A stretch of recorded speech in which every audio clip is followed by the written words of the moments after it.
rabbil alamin. Wa bihi nasta'inu ala umuri dunya waddin wa ala alihi wa ashabihi wa man tabi'ahum bi ihsanin ila yaumiddin. Rabbi shrah li sadri wa yassir li amri wahlul 'uqdatam min lisani yafqahu qawli. Subhanaka la ilma lana illa ma 'allamtana innaka antal alimul hakim. Qala ta'ala a'udzu billahi minasy syaithanir rajim. Bismillahirrahmanirrahim. Ya ayyuhalladzina amanu taqullaha haqqa tuqatih wa la tamutunna illa wa antum muslimun. Wa qala nabiyyuna sallallahu alaihi wasallam, may yuridillah bihi khairan yufaqihu fiddin. Shadaqallahul azim wa sadaqa rasuluhul karim wa nahnu ala dzalika minasyahidin amin ya rabbal alamin. Bapak Ibu hadirin jamaah yang dimuliakan Allah Subhanahu wa taala dan seluruh pemirsa narasi dakwah dimanapun panjenengan berada yang dimuliakan Allah. Alhamdulillah, pada kesempatan pagi hari yang penuh dengan keberkahan ini, kita semuanya masih diberikan kenikmatan zahiran wa batinan. Kita masih diberikan hidayah oleh Allah sehingga kita melangkahkan kaki kita ke masjid yang kita cintai ini dalam rangka untuk thalabul ilmi dan melaksanakan sholat subuh berjamaah. Doa kita selalu yang selalu kita panjatkan kepada Allah Subhanahu wa taala, semoga Allah senantiasa memberikan kepada kita kebaikan-kebaikan. Kita bisa menjaga keistiqomahan kita, kita bisa menjaga ibadah kita, kita bisa menjaga kebaikan-kebaikan dalam kehidupan kita, dan pada akhirnya Allah menjadikan kita orang-orang yang husnul khotimah. Amin ya rabbal alamin. Kita akan melanjutkan kajian kitab Syama'ilun Nabi sallallahu alaihi wasallam atau Asy-Syama'il Al-Muhammadiyah. Alhamdulillah Bapak Ibu hadirin jamaah, di pertemuan yang lalu telah kita baca atau kita bahas tentang kesunahan untuk mengkonsumsi buah-buahan sebelum mengkonsumsi makanan berat. Dan di kitab ini tidak diterangkan, tetapi kemudian kita bisa dapatkan referensi-referensi ini di buku-buku yang ditulis oleh para ilmuwan kontemporer ya. Jadi sesuai dengan apa yang disabdakan Allah di dalam surat Al-Waqiah ayat 20, itu diterangkan bahwa ahli surga sekalipun ketika makan adalah mendahulukan buah, kemudian baru makan makanan yang berat. Termasuk juga kita terangkan kemarin Rasulullah SAW pernah diundang ke satu jamuan makan dan beliau memakan buah-buahan dulu, kemudian baru memakan daging burung atau daging yang telah disembelih sallallahu alaihi wasallam. Pada kesempatan ini insyaallah kita akan melanjutkan membacakan hadis-hadis di bab nomor 30. Di bab nomor 30 yaitu tentang buah-buahan yang dimakan oleh Rasulullah sallallahu alaihi wasallam. Bismillah, kita baca. Qala al-muallif hadzal kitab rahimahullahu taala rahmatan wasi'atan wa nafa'ana Allahu bi ulumihi fid dunya wal akhirah. Amin ya rabbal alamin. Semoga Allah merahmati Imam At-Tirmidzi sebagai pengarang kitab ini, pengarang kitab Syama'ilun Nabi sallallahu alaihi wasallam, sehingga kita bisa mengambil faedahnya, kita bisa mengambil kemanfaatannya yang akan dapat mengantarkan kepada beliau kebahagiaan dunia akhirat, dan insya Allah atas jasa-jasa beliau juga kita dimudahkan untuk meraih kebahagiaan di dunia dan akhirat. Babu maja'a fi faqihati Rasulillah sallallahu alaihi wasallam. Bab yang menerangkan tentang buah-buahan yang dimakan oleh Rasulullah Muhammad sallallahu alaihi wasallam. Kita bacakan dulu Bapak Ibu hadirin jamaah apa yang ditulis oleh panjenenganipun Syekh Abdul Razak bin Abdul Muhsin Badr yang beliau mensyarah kitab Sama'ilun Nabi ini. Sebelum kita bacakan hadisnya, Syekh Abdul Razak menuliskan al-faqihatu ma yatafakkahu bih ay yatana'am bi aklihi rutoban aw ratban kana aw yabisan. Jadi faqihah itu adalah sesuatu yang dimakan dan dinikmati, ya, baik itu dalam kondisi basah, jadi buah-buahan itu ada buah-buahan yang basah, atau yabisan, ada buah-buahan yang berjenis kering. Jadi buah-buahan itu ada dua macam, Bapak Ibu jamaah dan pemirsa yang dimuliakan Allah. Yang pertama, ada buah-buahan yang rutop, itu artinya rotep itu artinya basah. Kemudian ada jenis buah-buahan yang yabis. Yabis niku artinya kering, ya. Ada buah-buahan yang kering, Bapak Ibu. Baik. Syekh Abdul Razak menuliskan buah-buahan basah itu seperti buah tin. Jenengan kalau pirsa buah tin, pernah makan buah tin, maka buah tin itu adalah buah yang basah. Artinya dia menyimpan air. Kemudian bitih itu kalau di Trenggalek sini adalah sebangsa semangka. Sebangsa apa?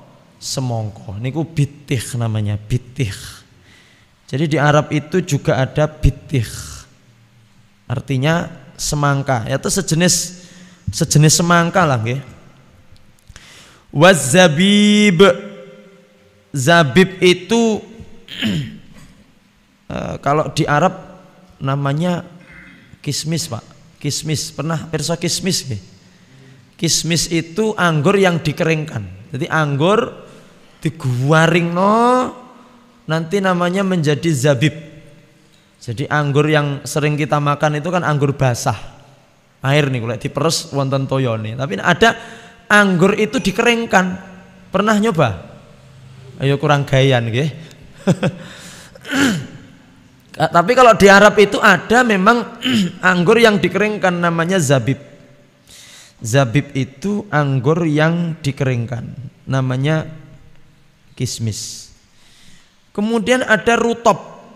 Kalau tadi rotbun itu buah yang basah.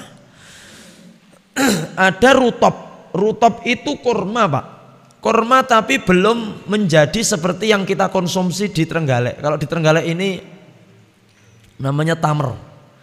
Tamer itu ya kurma sing ngoten niku. Nah, di sini ada namanya rutop. Rutop itu kurma yang sebelum jadi kurma matang, Pak. Kalau yang kurma kita konsumsi itu kan kurma bosok nggih. Niku kurma bosok niku, Pak. Jadi kurma niku mulai dari awal sampai engko sing nom dicari-cari ibu-ibu yang belum punya keturunan itu. Mangke wonten malih rutop itu nggih niku. Rutop itu kurma mateng para rawuh. Jadi rutop itu adalah kurma mateng. Kadang-kadang warnanya kuning, Bisa jadi warnanya semu-semu kemerahan, rutop. Ada lagi nanti menjadi balah. Balah itu kurma kering. Jadi kurma tapi kering, atos. Pernah makan itu? Kurmanya atos Pak. Itu nanti untuk campuran kolak. Campuran kopi bareng ya enak kira-kira. Disuwer-suwer dikasihkan ke dalam kolak. Kalau jenengan pakai kurma yang biasa jenengan beli di itu kurma-kurma coklat itu, kalau dicampur kolak nyengkrik mangke, kelegen. Nah, jadi kurma-kurma yang sering kita makan itu memang cocoknya ya dimakan biasa, bukan untuk campuran susu. Itu sangat manis Pak. Nah kalau pengen pakai campuran, ngeri kan kolak pisang, kolak telo, kolak tape. Kalau mau pakai kurma, pakailah kurma kering. Tapi agak sulit di sini nyari kurma kering. Kalau di Arab sangat banyak sekali namanya balah, kurma kering. Ada juga waruman. Ruman itu artinya delima. Buah apa?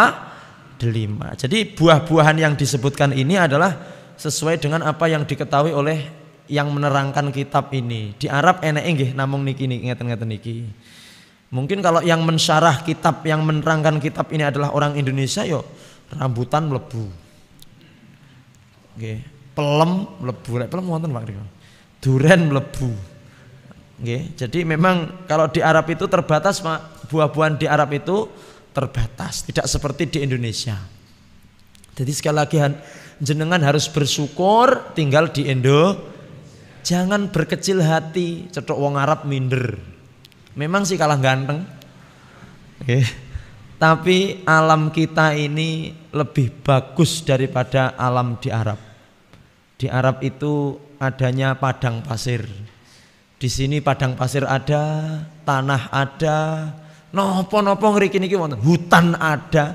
Teng Arab mboten wonten hutan. Di sini ini cuacanya berapa musim Pak? 2. Lek raudan yo mboten panas nopo. Lek raudan yo nggih sedengan ngeten niki lah Pak. Ya Allah, sedengan ngeten niki mboten panas. Panas itu kalau derajatnya bisa 40 ke atas. Sementara di Arab itu arba'atu fusul, 4 musim. Ada musim dingin, ada musim gugur, ada musim semi, ada musim panas. Jadi neng kono iki musime 4, sekawan musim Pak. Nah, 3 sasinan. Ngeten niki bulan apa niki? Bulan Juni niki panas-panase Pak. Jenengan lek wonten Arab ngeten niki, alah ngene iki ra krasa. Kudu ndamel blower sing gedhi dhewe ngoten niku. Terus banyak kecoa, banyak tinggi perso tinggi. Sing neng kasur neng poncotan-poncotane kasur niku lho Pak. Banyak nyamuk, pokoknya lengkap sudah penderitaan di musim panas. Panasnya luar biasa. Siangnya lama, malamnya sebentar. Jadi musim panas di sana itu awan ki rantek-entek Pak, apakah awan. Sementara malam itu cepet Pak. Mangke pamane jam 8 itu maghrib. Mangke jam setengah sekawan itu pun subuh, atau jam 3 lebih seperempat sudah subuh. Jadi cepet. Makanya musim panas ngeten iki ndak tak enek wong duwe gawe teng Arab niku. Karena kan manten anyar sing digoleki kan bengi suwi to. Sing adem gek bengine suwi. Lah bengine sedilut ki lho suwi subuh. Ada lagi musim gugur. Musim gugur niku godhong-godhong niku sami lugur, Pak. Jadi kalau sudah musim gugur di sana itu pohon itu tanpa daun, gugur semuanya. Ada musim semi, faslur rabi. Musim semi itu bunga-bunga, daun-daun itu mekar, bunga-bunga mekar di mana-mana. Itu musim semi. Nanti masuk musim dingin, nah inilah musim favoritnya pengantin baru. Ya lailutul, wahai malam panjanglah, kan ngoten dongane manten anyar niku. Lah iso bengi iki iso bengi terus ngono lho iso. Masalah yang kalau sedang esuk cetok moro tuwa. Tapi kalau di Arab tidak ada Pak. Kalau menikah harus sudah siap rumah. Kok ada manten anyar kok belum punya rumah sendiri, aib. Aib Pak.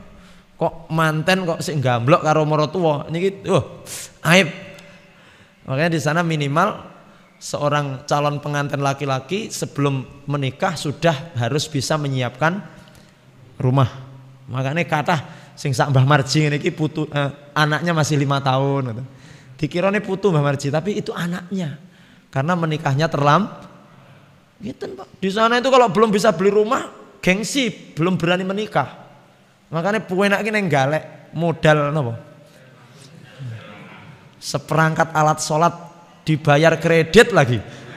Kurang apa jale. Neng Indonesia niki ya Allah, pomoran duwe apa-apa ya duwe kume iki. Itu pun dibayar kredit, ra masalah.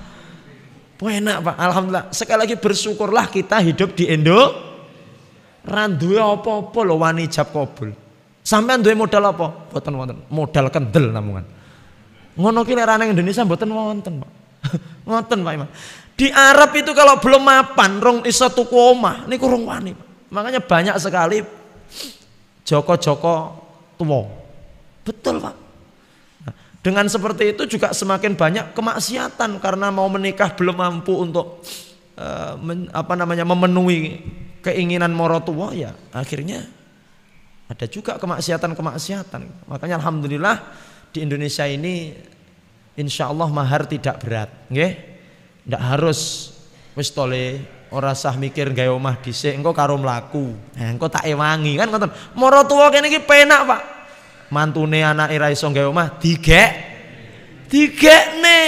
Ora duwe duit disangoni. Dadi wis keluarga bareng disubsidi banget. Kalau di Arab aib, Pak. Ndak boleh. Kalau sudah menikah itu izin. Arep Pak niki berasnya telas. Wedake istri kula telas Pak ngono ki. Kalau di Indonesia kan biasa ngoten niku. Nah, jadi memang ya sekali lagi alhamdulillah kita ini di Indonesia ini terus anggah-ungguh, Masya Allah. Anggah-ungguh tepos seliro wonten Indonesia niki kalau saya nilai itu juga lebih bagus daripada di sana. Anak kecil kalau lewat depan orang tua nggih nunduk. Di Arab ndak ada kok liwat ning ngarepe tiyang sepuh kok nunduk.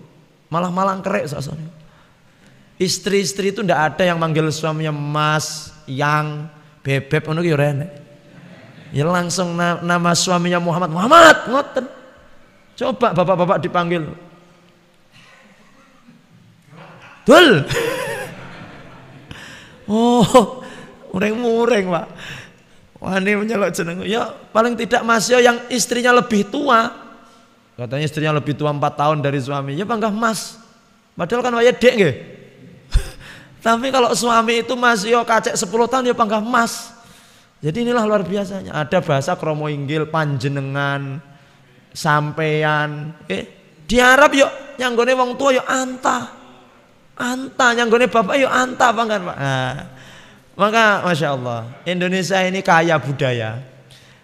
Dan orang-orang Arab itu kalau datang ke Indonesia ini takjub Pak. Takjubnya apa? Karena ya di Indonesia ini kaya banget itu. Wis tanahnya subur, alamnya subur, kaya budaya. Tapi gumune wong kono kok ora sugih-sugih wong Indonesia.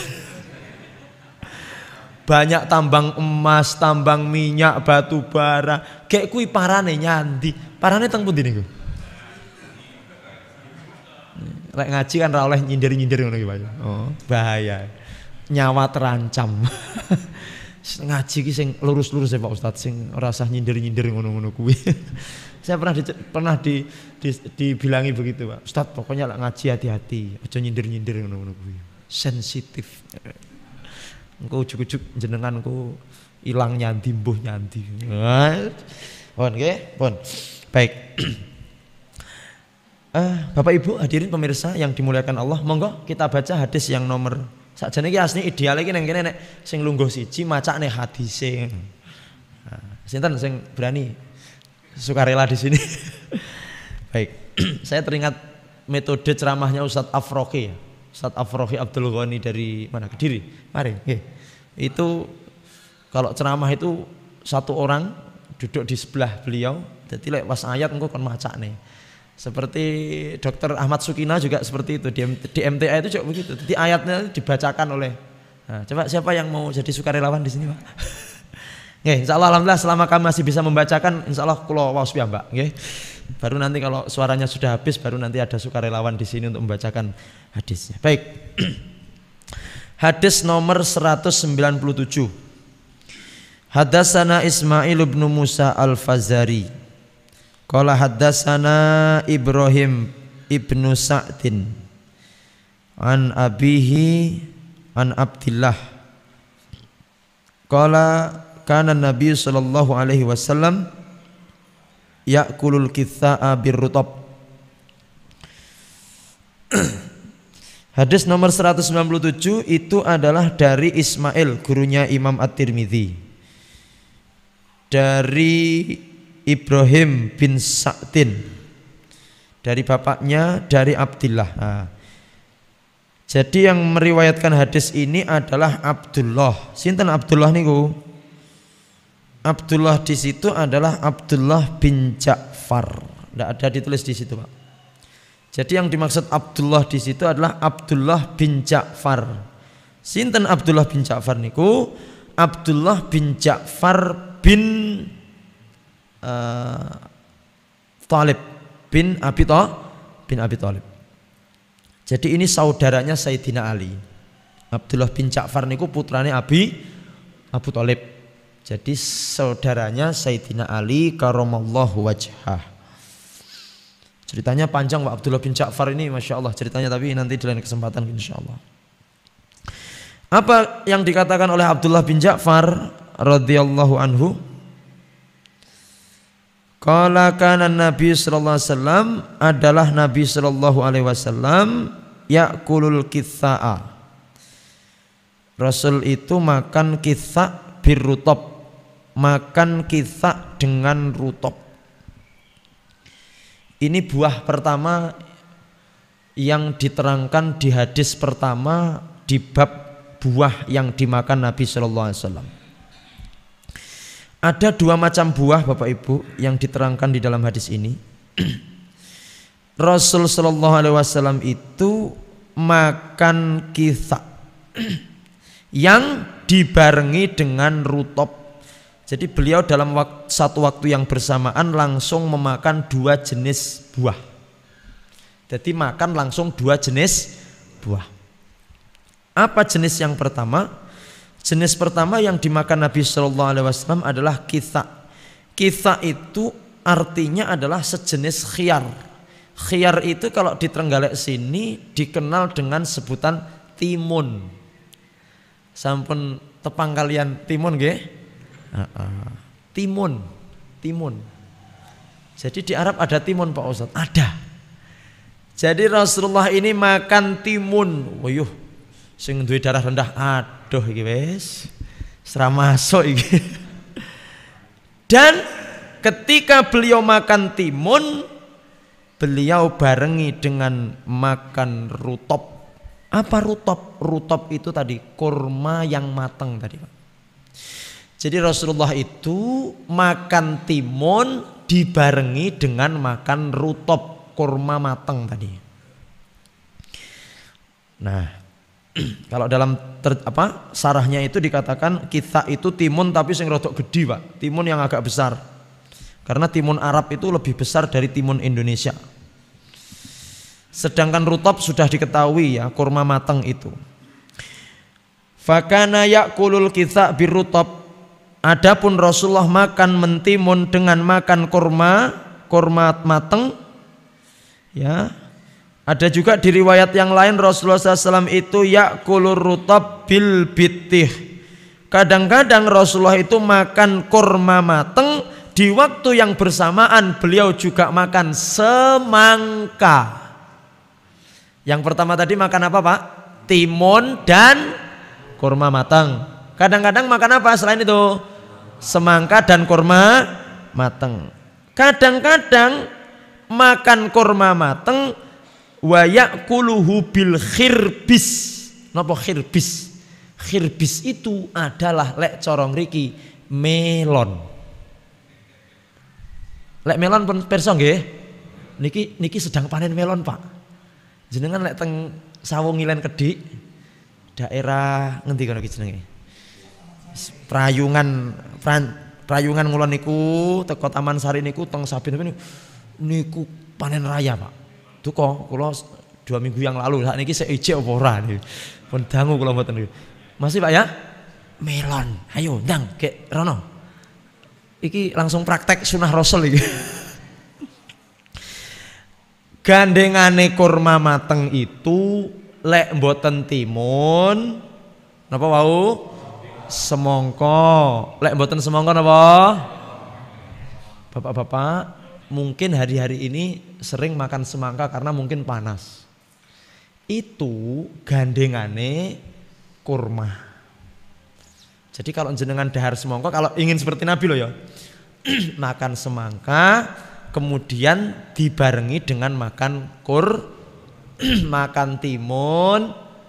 Makanya kenapa timun itu sangat tidak recommended untuk orang-orang yang hipotensi.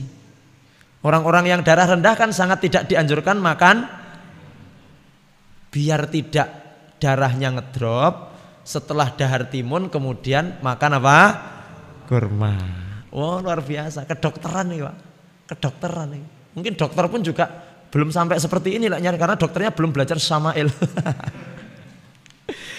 Baik. Wa burudatul kitha. Nah, wa hikmatul jam'i, apa hikmahnya menggabungkan antara dua buah-buahan itu? Yang apa sih Nabi itu kalau makan timun kemudian bareng ngono makan kurma basah? Kenapa Nabi itu kurma yang matang? Kenapa Nabi itu kalau makan melon kemudian bareng ngono dibarengi dengan makan rutop? Kenapa Nabi makan semangka kemudian dibarengi dengan rutop? Kata Syekh Abdul Razak, wa hikmatul jam'i bainahuma, apa hikmah penggabungan dua macam buah itu? Anar rutoba, sesungguhnya kurma rutop itu hararah, panas Pak. Panas. Kemudian yang namanya bitih semangka, khirbis melon, napa setunggal malih?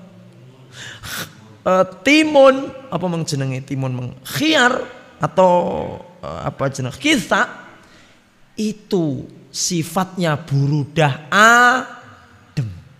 Berarti gini Pak, ini kalau kita bisa mengambil kesimpulan, lek jenengan kademen, kedinginan, berarti konsumsilah buah yang panas. Ora kudu mbleh wedhus Pak. Yang kita kenal kan selama ini sing iso marekne panas niku napa? Daging kambing gen panas. Ternyata ada buah yang bisa menjadikan suhu kita ini menjadi hangat, panas. Napa niku? Napa niku? Jenengan kedinginan, menggigil, ya konsumsi kurma. Karena kurma itu sifatnya panas, terutama kurma yang matang. Nggak tahu di sini di mana. Nggih, jenengan dongakne nggih. Iki ditandur porong kurmane ning ngarepan. Sampun nggih, nggih. Semoga-moga kek ndang wah cukul gede kek ndang wah nggih, Pak. Mangke lek niki kurma sing ditanam ning ngarepan iki terus pun wah, mangke bar ngaji Samail insyaallah metil dhewe-dhewe. Tapi gene diunu apa ora iki, Mas? Iki niki ikhtiar, Pak. Kanca-kanca takmir niki nandur kurma niki nggih. Ya tapi yo nandur yo ununen yo rabukno cah. Ngono ki lek kok tandur kok unu ya padha ae mek dadi hiasan dinding ngono kuwi ya. Nggih. Sementara ini yang sudah berbuah di Sumoroto, Pak. Itu ada sudah kurma yang sudah berbuah. Kula lek Tenggarek dereng Sumerep belum pernah tahu ini kurma yang sudah berbuah. Nggih. Ini juga jamaah kita juga Bu Sunu itu juga sedang berikhtiar untuk ya semoga-moga wah ngoten mawon nggih. Lah lek padha berjamaah kan mangke mitil gratisan nggih. Oh iki penake. Monggo silahkan nanam kurma di rumahnya masing-masing. Nggih, didongani nggih, dipupuk, diunoni, didongani insyaallah mangke. Wah, karena ternyata memang terbukti kurma itu tidak hanya bisa tumbuh dan berbuah di padang pasir. Ternyata di Sumoroto Ponorogo juga berbuah, Bapak Ibu. Nggih, mangke kapan-kapan wisata ke sana untuk melihat kurma berbuah itu. Nah, kalau jenengan sumu gerah itu makanlah buah yang bisa mendinginkan. Nama contohnya? Asline kipas angin ki rasa dimpakne setu arep. Cepaki semongko ngono adem kabeh. Jadi yang siang-siang kan enaknya makan semangka. Cuman begini Pak, saiki kan dadi tarik sis niku nggih. Baik. Jadi begini Bapak Ibu, kenapa Rasulullah SAW mengkonsumsi buah yang panas, hararah, yaitu rutop, dan pada waktu yang bersamaan mengkonsumsi buah yang dingin seperti semangka, timun, dan wal hikmatul jam'u bainahuma, kata Syekh Abdul Razak, anar rutoba fihi hararah, di dalam kurma matang itu ada panas, menghangatkan. Fahuwa yuksiru hararata burudatil bittih, kurma itu bisa memecah kedinginan atau dinginnya semangka dan dinginnya melon, dinginnya timun, sehingga fayahsulu iktidal bi aklihi mamaan. Dengan makan semangka dan kurma matang itu bisa seimbang, yang kita kenal sekarang dengan food balancing. Napa Bapak Ibu? Ini kira-kira, tapi insyaallah nggih. Bahkan sekarang ini mohon maaf, ada istilah food combination, combining. Jadi itu juga katanya mengikuti sunnah Rasul. Jadi memakan makanan disesuaikan dengan kondisi tubuh. Jadi memang betul-betul memang Rasulullah SAW sudah mengajarkan kita makanlah buah yang dingin dan yang panas sehingga terjadi keseimbangan. Jadi kalau makan yang panas kemudian makan yang dingin bisa memecahkan yang panas bisa memecahkan yang dingin. Maka selalu sediakan kurma di rumah. Ya. Kalau kita kemudian makan semangka, makan mentimun, kemudian makan melon, monggo untuk dibarengi dengan makan kurma, terutama kurma yang matang. Bapak Ibu yang dimuliakan Allah. Kemudian hadis yang 198-nya sama. Haddatsana Abdatu bin Abdillah Al-Khuzai Al-Basri qala haddatsana Muawiyah bin Hisham an Sufyan an Hisham bin Urwah an abihi. Jadi ini adalah Urwah bin Zubair bin Awam. Dari bapaknya, dari Aisyah radhiyallahu taala anha, anna Nabi sallallahu alaihi wasallam kana ya'kulul bitih birutab. Sama. Jadi makan buah dengan makan semangka dengan rutop. Intinya supaya seimbang Pak, ora terlalu panas, tidak terlalu dingin. Artinya menyeimbangkan antara yang panas dengan yang dingin. Bapak Ibu yang dimuliakan Allah, sedikit kita berbicara tentang masalah kebutuhan. Panjenengan butuh, perlu apa tidak dengan buah-buahan, makan buah? Butuh, perlu napa mboten Bapak Ibu? Baik, begini Bapak Ibu, kebutuhan manusia itu kalau dalam bahasa Arab disebut dengan matlubat atau matlub, mutatolibat atau matlubat. Itu artinya kebutuhan kita manusia. Nah, kebutuhan manusia ini dibagi menjadi 3 nggih Bapak Ibu. 3. 1, kebutuhan manusia itu disebut dengan daruriyat. Napa Bapak Ibu? Daruriyat. Jadi ada kebutuhan ini yang disebut dengan daruriyat. Kemudian yang kedua, kebutuhan matlubnya manusia itu yang kedua adalah disebut dengan hajiat. Napa Bapak Ibu? Hajiat. Terus yang ketiga, kebutuhan manusia itu disebut juga dengan tahsiniyat. Napa Bapak Ibu? Ya, kita sebut tadi kebutuhan manusia itu ada 3. 1 apa tadi? Daruriyat. Yang kedua apa tadi? Jiyat apa Pak Ustaz? Hajiat. Napa Bapak Ibu? Yang ketiga apa tadi? Siat-siatmu ngapa ya? Sing ngene mak siut ngantuk ya. Tahsiniyat ya. Kalau belum hafal belum saya teruskan ini. Kebutuhan manusia itu ada berapa? Yang pertama apa? Yang kedua apa? Hajiat. Apa Bapak Ibu? Yang ketiga apa? Tahsiniyat. Napa? Baik, ulangi pisannya sing kompak. Kebutuhan manusia ada berapa? Pemirsa yang di rumah juga boleh bengak-bengok sendiri ya. Yang pertama daruriyat, yang kedua hajiat, yang ketiga insyaallah. Ternyata Imam At-Tirmidzi ketika menulis bab-bab ini diurut, Pak. Coba masih ingat? Yang pertama dulu adalah bahas bab makanan secara umum. Bab akli Rasulullah sallallahu fi sifatil akli. Masih ingat? Ketika kita membahas sifat makanannya Rasulullah SAW, masih ingat? Cara lupa. Kalau lupa buka YouTube-nya. Bab makannya Nabi. Yang jelas di situ dipelajari bagaimana cara Nabi makan, ya.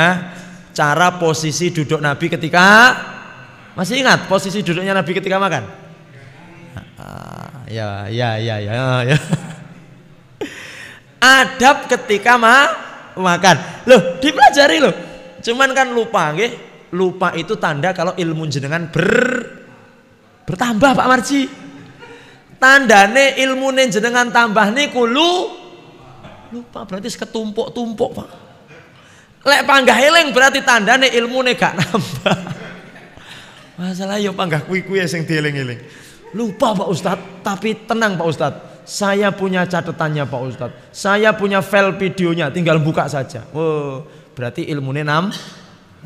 Tapi lek lola lali iku bencana alam. Baik. Yang di bab 24 Rasulullah menerangkan tentang sifat makan secara umum. Nah, kemudian kan yang selanjutnya 52-nya itu diterangkan bab khubzi Rasulillah, menerangkan tentang rotinya. Kalau di Arab roti, kalau di Trenggalek nasi. Jadi roti itu makanan pokok orang Arab. Kalau di ngriki wonten galek ngriki makanan pokoknya apa? Nasi. Makanan pokoknya nasi. Nah, Bapak Ibu, khubz ini dalam kebutuhan manusia itu masuk ke nomor 1. Daruriyat. Jenengan kalau ndak makan nasi kan yo nyon sewu, jenengan di kulkas itu ada roti, ada pokoknya makanan-makanan ringan itu lengkap kabeh. Tapi ndak ada nasi. Ya bingung. Kok enek sing kurang ki? Oh, ternyata belum makan. Baik. Nasi ini kebutuhan pokok. Makanya disebut makanan pokok. Makanya itu masuk daruriyat, Pak. Nasi itu makanan pokok daruriyat.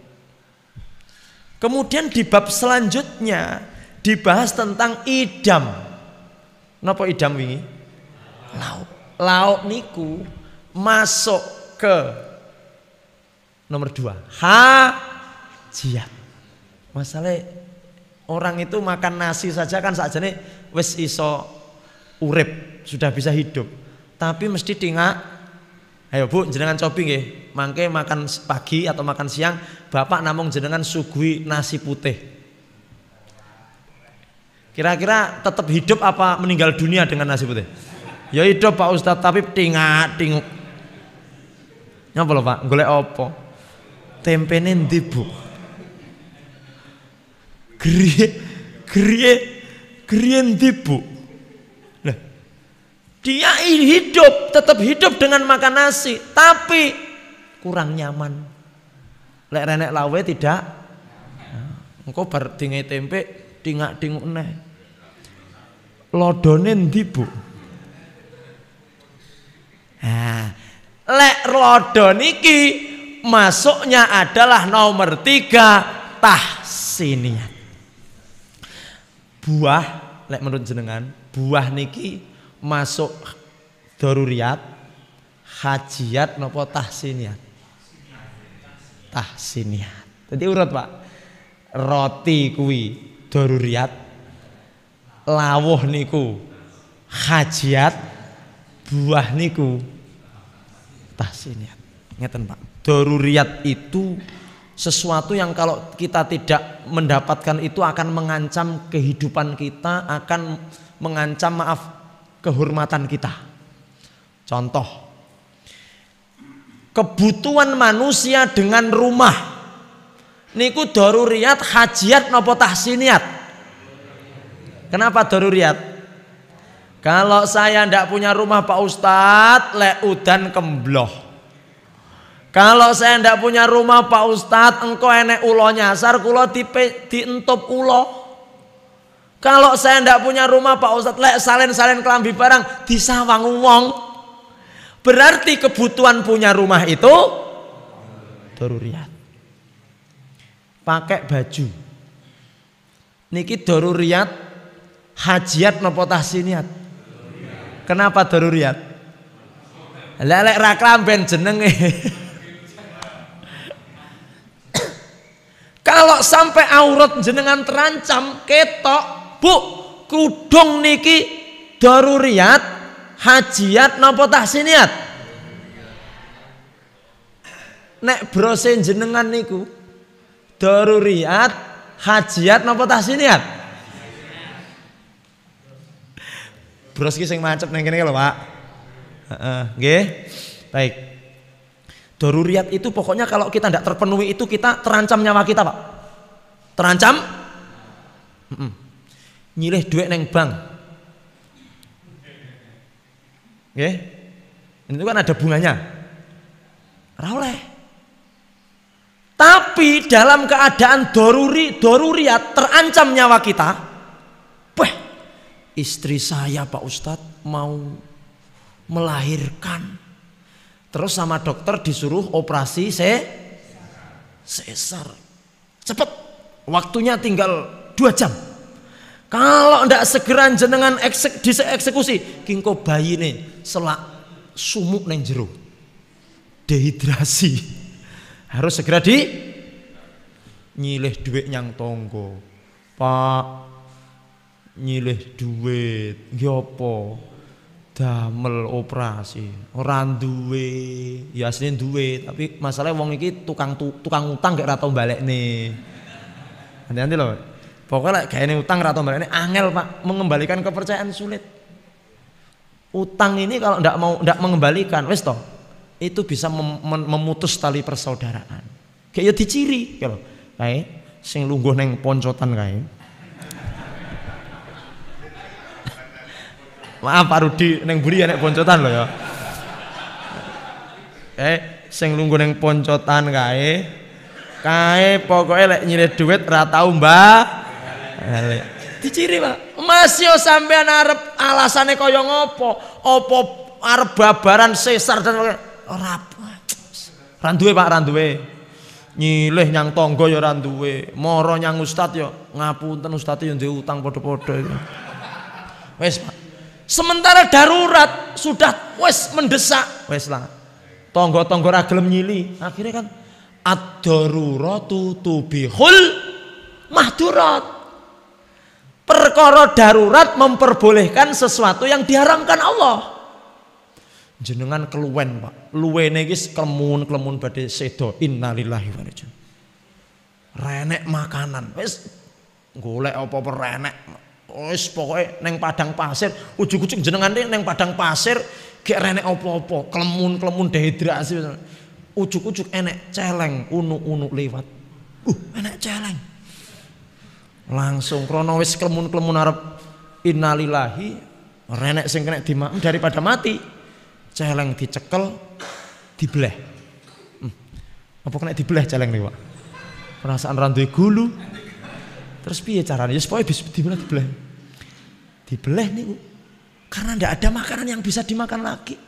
Akhirnya makan celeng panggang, babi disingkat. Mari kita galakkan babi panggang makan. Loh, boleh tidak makan babi panggang dalam keadaan begitu? Boleh. Boleh Pak, boleh. Nguwelak, wis iki Trenggalek iki kekeringan, gak ono banyu. Toko-toko banyu mineral diborong kabeh. Kopi yo enek. Lah enek niku sak botol topi miring, Pak. Kok ngerti Pak Ustadz? Ya tau roh. Kula ki tau sumerep neng botol bensin, Pak. Jenengan lek mundut bensin, niku ki botol napa, Pak? Enek sing rung diklenthek anune, Pak. Kertase niku. Lah kok topi miring. Langsung kula telusuri neng Google. Iki bensin kok cap topi miring ki apa? Ternyata niku merek minuman enek alkoholnya sekian puluh persen. Enek kuwi tok, Pak. Ya wis, bismillah. Lho arep mendem kok bismillah. Minum itu. Nah, darurat. Kalau nyawa kita terancam, kemudian aurat kita terancam, maka boleh waktu itu kita mengkonsumsi, melakukan perbuatan yang diharamkan. Ad-darurat tubihul mahdzurat. Tapi lek mek sekedar pengen ngerayain mobil. Ya Allah, Bu, mobilnya dhewe iki umure 10 tahun ya, Bu. Kanca-kanca padha ngerayain mobil. Lah iki lek ditukar tambah ya duwike kurang. Piye lek kurangane nyilih? Kok sampai kurangane nyilih? Nggih tuku ngerayain mobil. Niki termasuk darurat napa mboten?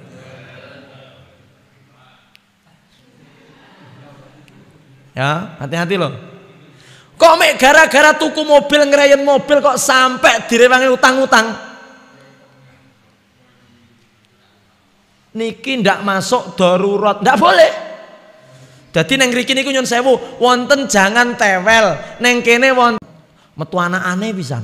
Darurat. Nggih.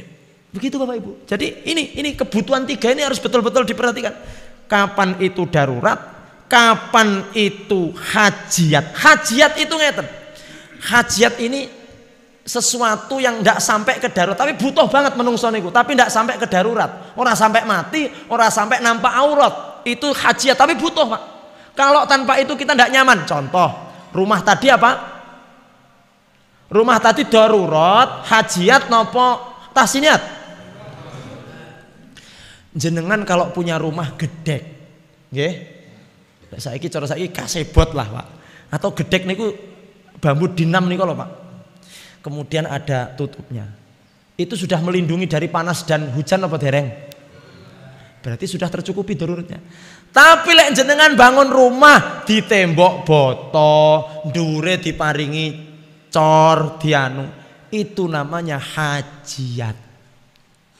Loh kok bisa Pak? Iya. Karena jenengan merasa nyaman dengan adanya rumah yang terbuat dari tembok. Ngoten, Pak. Nah, engko kok omahe dikei pager niku napa? Tahsiniah. Pager niku napa to fungsine? Saya mau tahu. Pager fungsine napa? Tenan pengaman.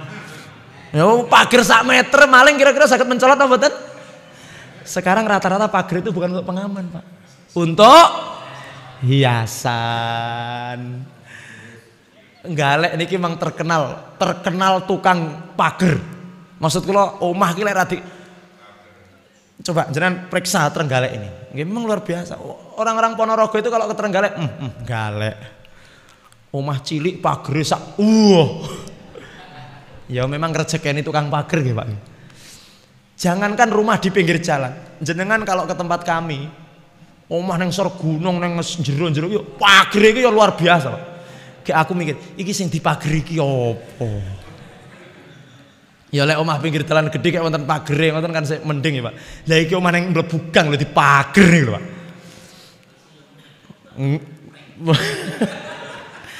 Jenengan kalau ke Ponorogo Bapak Ibu, ke Ponorogo, Masya Allah. Ponorogo itu masih tempat rumah pinggir jalan raya. Itu jarang yang pakai pager. Jarang yang pakai, terutama di tempat daerah istri saya tuh. Di daerah Balong itu enggak ada, Pak. Makanya orang sana itu kalau ke rumah ke Trenggalek itu gumun, iki omah yang pinggir kali barang dipageri iki opo. Jadi jarang mereka. Termasuk kalau orang-orang Ponorogo itu jarang yang rumahnya pakai plafon. Jenengan kalau ke Ponorogo, masuk ke rumah, saapik-apik koyo apa? Iku biasanya langsung gendeng. Lek neng galek. Lek rong plapen rong marem. Itu perbedaan bedanya begitu Bang kadang-kadang. Nah, Bapak Ibu yang dimuliakan Allah Subhanahu wa taala. Jadi ada dzaruriyat, ada hajiat, ada tahsi. Mana yang paling diutamakan? Dzaruriyatnya, Pak. Jadi dzaruriyat ini sampai memperbolehkan sesuatu yang haram gara-gara dzaruriyat nih. Karena apa? Kalau tidak mengkonsumsi yang haram ini mati, Pak. Boleh di situ, Pak, dzaruriyat. Tapi urusan hajiat dan tahsiniyat tidak boleh. Tidak boleh. Nah, maka buah-buahan ini adalah termasuk dari tahsiniyat. Tambahan, nutrisi tambahan lah. Buktinya ada orang yang tidak makan buah sama sekali juga masih hidup nyaman dan sebagainya. Nah, tahsiniyat. Baik, kita lanjutkan ya Bapak Ibu yang dimuliakan Allah.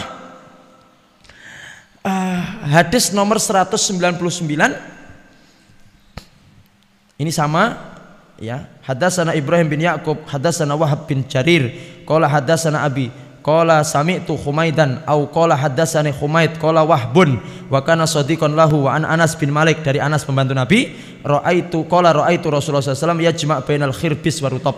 Jadi Bapak Ibu, di dalam hadis yang kita baca ini ada 3. 1, Rasulullah makan semangka dengan rutab. 1. Yang kedua, Rasulullah makan apa tadi? Timun dengan rutab. Dan yang ketiga, Rasulullah makan melon dengan rutab. Sekarang nomor 200. Masih ada waktu insyaallah.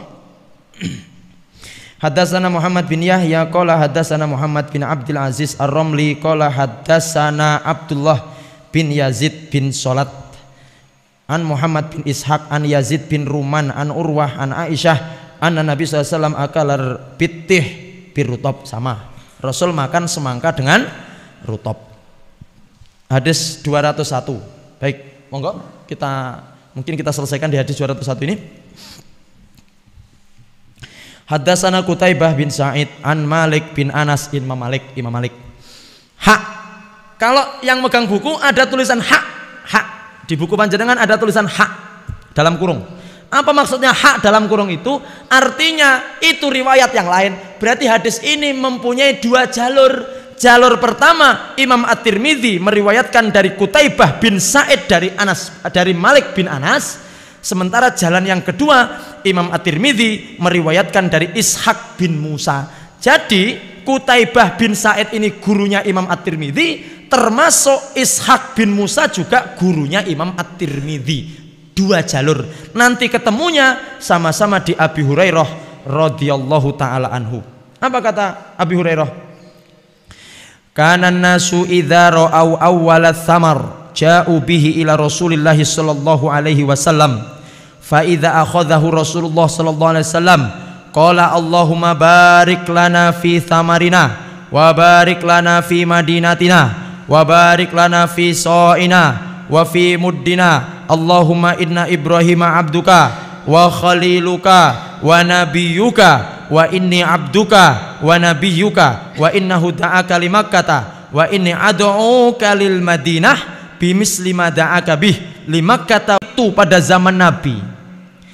Idza ra'au awwalat thamar, kalau mereka itu melihat tanamannya berbuah. Jadi petani-petani pada zaman Nabi niku kalau melihat tanamannya berbuah dan siap dipanen, jenengan yang tani, kok jenengan pas tandur tanam niku kok melihat tanaman yang jenengan tanam kis berbuah dan siap panen. Ini apa yang dilakukan oleh orang-orang Madinah pada saat itu? Ja'u ila Rasulillahi sallallahu alaihi wasallam, maka para petani yang menanam dan siap panen itu akan datang kepada Nabi. Saya ulangi, para petani niku lek pas tandur kok wis arep panen, maka yang dilakukan pertama apa Bapak Ibu? Datang kepada Nabi, Pak. Jadi datang kepada Nabi. Kemudian kenapa mereka datang kepada Nabi sallallahu alaihi wasallam?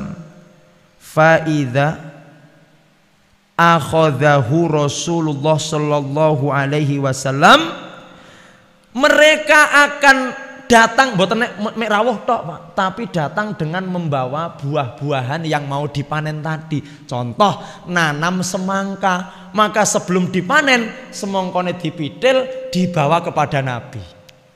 Ngoten. Semongkone dipidil siji loro telu lima dibawa kepada Nabi. Masya Allah. Ngoten lek petani zaman biyen. Ndah hati lek petani zaman saiki. Terus arep panen ngono niki Ustaz, alhamdulillah niki klengkeng Pak Ustaz. Ya Allah. Arang-arang sing ngono kuwi. Dadi arep panen ngono ki lali ambek sapa sing ngulang ngono ki sing marai agama lali. Wis pokoke lek zaman dulu saurunge panen niku kok buahnya itu dipidil dulu dibawa kepada Nabi Pak. Masya Allah. Makanya jenengan sing kagungan pohon-pohon di rumah pelem rambutan klenge pokoknya jelali saurunge dipidil kelingan Ustadz dhisik ya. Ustadz ki mempergunakan kesempatan. Nah masalahnya kula ki yo guyon-guyon ngomong lodo yo sesuke teko lodo tenan. Nggih Pak, kula ki nang ndi ngono ngomong duren. Saya itu kalau ngaji di Watu Limo sering nyinggung duren. Lah kok mulai digawani duren tenan to. Alhamdulillah. Penake dadi ustad ya ngono kuwi. Ya Allah, ya untungnya lek ngomong rondo kira digawani rondo karo Jawa.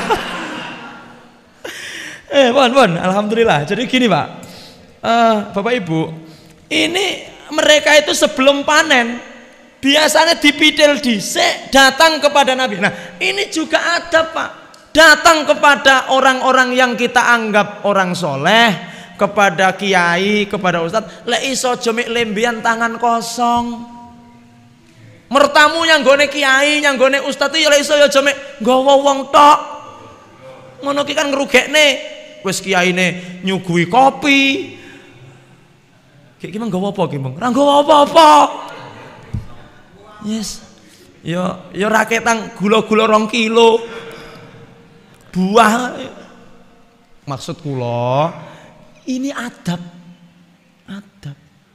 Loh, kalau di teman-teman kita Pak, teman-teman yang maaf, teman-teman yang belajar di pondok-pondok salaf, teman-teman ya, itu Masya Allah ngundang ngaji ngono ki ora mungkin lek melalui WA. Ustaz, mohon kesediaan ngaji hari ini jam segini, wassalam. Ngono. Kuwi biasanya ya jamaah kene iki. Tapi kalau jenengan lihat bagaimana adabnya teman-teman ustaz, pokoknya ya teman-teman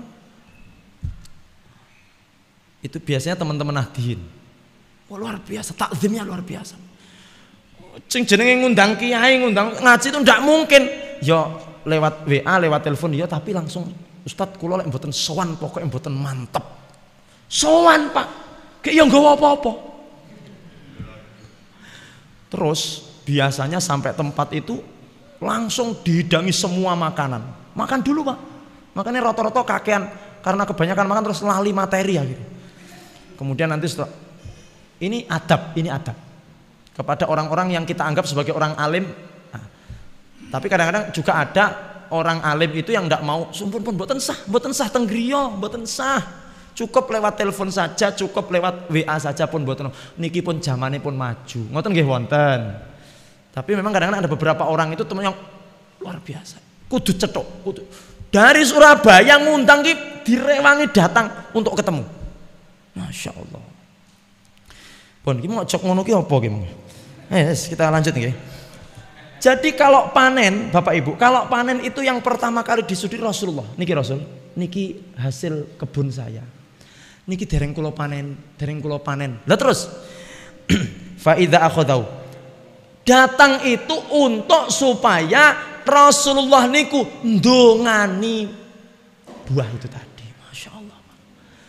Niki kula panen semangka Rasul, alhamdulillah niki gangsal sak keranjang kula beto teng jenengan untuk panjenengan sekeluarga. Rasulullah langsung ya wis didongani Pak. Jadi buah yang akan dipanen tadi didoai oleh Rasulullah, diberi doa oleh Rasulullah. Masya Allah. Dongane napa?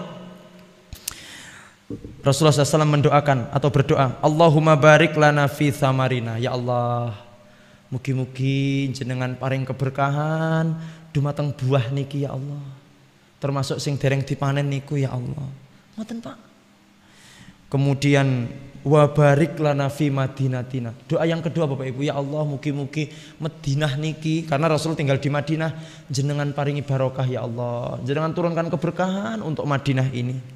Wa barik lana fi so'ina wa mudina. Ya Allah mugi-mugi panjenengan paring berkah dalam takaran-takaran kami. Kalau di Madinah itu takarannya sok dan mud. Sok dan mud.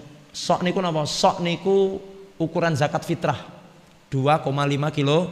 Nek sak mud niku seperapate Pak, 700 atau 650 gram niku satu mud, supaya diberkahi oleh Allah. Kemudian Allahumma inna Ibrahima abduka wa khaliluka. Ya Allah, sesungguhnya Ibrahim adalah hambamu dan kekasihmu dan nabimu. Wa inni abduka wa nabiyuka, dan aku adalah hambamu dan nabimu. Wa innahu da'a kalimaka. Ya Allah, sesungguhnya Ibrahim berdoa untuk Mekah. Nggih napa mboten? Ibrahim niku berdoa untuk Mekah. Wa idz qala Ibrahimu rabbi ij'al hadza baladan amina warzuq ahlahu minats thamarati man amana minhum billahi wal yaumil akhir. Ibrahim dongakne untuk Mekah. Ya Allah, jadikan Mekah ini negeri yang aman, bla bla bla bla bla. Berikan rezeki yang melimpah. Diijabah napa mboten dening Allah? Sekarang Mekah ini luar biasa, Pak. Ya Allah, kata Rasulullah, kalau Nabi Ibrahim dongo untuk Mekah dan jenengan ijabah ya Allah, maka wa inni ad'uka li Madinah, aku juga ingin berdoa untuk Madinah ya Allah. Bimisli mada'aka bili maka, seperti halnya doanya Ibrahim untuk Mekah. Makanya Nabi Muhammad niku dongo untuk nggih sama doanya. Doanya apa Bapak Ibu? Doanya insya Allah nanti kita terangkan di pertemuan yang datang. Jadi intinya sakjane Rasulullah pengen Mekah, tapi masalah wis kedisian. Loh kenapa kok pengen Mekah? Karena memang kelahiran Rasulullah. Ketika beliau di Madinah, sholat madhep nyanggone Baitul Maqdis, niku pengen ya Allah, kula pengen madhep tenggene Ka'bah. Akhirnya 16 bulan terus oleh Allah dipindah ke Ka'bah. Kiblatnya madhep nyang Ka'bah. Karena memang cinta banget sama Mekah, Pak. Tapi gara-gara Mekah wis didisiki Nabi Ibrahim, ya wis lah saeneke Madinah ra apa-apa. Akhirnya Madinah didoakan oleh Rasulullah supaya menjadi negeri yang barokah. Bapak Ibu yang dimuliakan Allah, insyaallah kelanjutan dari hadis ini dan bab ini insyaallah kita terangkan di pertemuan yang akan datang dengan izin Allah Subhanahu wa taala. Semoga kita selalu diberikan istiqomah oleh Allah Subhanahu wa taala, ngaji, kemudian menuntut ilmu, mempelajari syama'ilun Nabi sallallahu alaihi wasallam. Mekaten mugi-mugi manfaat dan selamat beraktivitas untuk hari ini, di hari Sabtu yang sangat berkah ini. Hari Sabtu ini kalau di Amerika, di Israel adalah hari besarnya orang Yahudi. Makanya libur, mereka itu kalau Sabtu libur karena mereka beribadah di sinagogi. Kalau hari Ahad, hari Minggu itu hari liburnya, karena ke gereja. Lek jemuah jenengan libur napa mboten? Makane pas khotbah turu kabeh. Kenapa? Karena belum sempat mandi, belum sempat istirahat, langsung. Saya amati kalau khotbah itu sing seragaman ngono iki. Rata-rata. Masalah neng kantor bar di Senen ini atasan. Mumet cenut-cenut ngrungokne khotbah kesem. Makan Indonesia ra maju-maju, Pak. Wong Islame yang ngono-ngono ae, masalahnya apa? Pas khotbah podo turu. Kalau di Arab itu liburnya hari Jumat. Sehingga dari pagi sudah persiapan, kingko Arab sholat Jumat, pagi itu sudah tidur, bersih-bersih, mandi yang rapi dan sebagainya. Sehingga ketika sholat Jumat itu semangat. Lawai dewe, kok kantor keringetan mek wudu tok, langsung ngone tekonis pertengahan khutbah. Turu pisan Pak, tangi-tangi pas komat. Yo akhirnya Indonesia yang ngene iki. Oh, ternyata pengaruh sekali bagaimana tingkat perhatian jamaah kepada khutbah itu. Oh, betul. Lah kita tidak tahu kok liburnya dino Setu dan dino Ahad ini tidak tahu sejarah. Nanti saya takut salah kalau saya terangkan. Tapi yang jelas ini warisannya Londo, Pak. Dino Minggu kita damel ibadah neng Dina Setu neng Amerika niku digawe libur. Biyen asline libure mek dina Ahad tok. Karena perekonomian yang menguasai orang Yahudi, mereka minta Setu yo digawe libur. Pokoknya aku njaluk libur. Yang apa? Karena aku ngibadah. Indonesia negara terbesar muslimnya. Ya sing penting dina Minggu ora nyang nggone. Isi dengan kebaikan-kebaikan, insyaallah Allah akan selalu melimpahkan kebaikan kepada kita semuanya. Nggih, Bapak Ibu terima kasih dan seluruh pemirsa juga yang ada di rumah yang mengikuti kajian pada kesempatan pagi hari ini. Terima kasih. Semoga menjadikan kemanfaatan bagi kita semuanya. Masya Allah, tidak bisa kita sebutkan satu persatu hari ini yang ikut kajian pada kesempatan pagi hari ini. Semoga manfaat dan mohon maaf atas segala kesalahan dan kekurangan. Dan mohon maaf selalu didoakan nggih teman-teman dari NDO, dari narasi dakwah, didoakan terus semoga istiqomah. Masalah lek tukang juru kamera gak istiqomah, ya renek syuting ndak iso mlebu YouTube. Ustadz tok sing ngaji. Doakan juga ustadznya juga istiqomah. Lek ustadznya mutung insyaallah ya renek ngaji juga. Ya silahkan mencari ustadz yang lain nggih. Semoga istiqomah, Allah memberikan rezeki yang barokah nggih. Kemudian juga kita doakan untuk donatur, untuk panitia pengajian Sabtu pagi ini. Semoga selalu diberikan hati yang kuat, istiqomah, keimanan yang kuat, tidak waleh-waleh, tidak bosan-bosan untuk memberikan kebaikan untuk umat. Termasuk sing korah-korah barang kae, sing kidul kae, masya Allah. Jenengan melong, sing Aisyah itu luar biasa, pahalanya gede banget kae. Ojo diremeh nih, bukan hanya yang masak, ya sing korah-korah, ya sing ngedum, semuanya insya Allah bermanfaat. Maka kalau panjenengan tidak ingin ketinggalan pahala yang besar, maka jadilah bagian dari kajian Sabtu pagi ini. Insya Allah barokah, manfaat fid dunia wal akhirah. Amin ya rabbal alamin.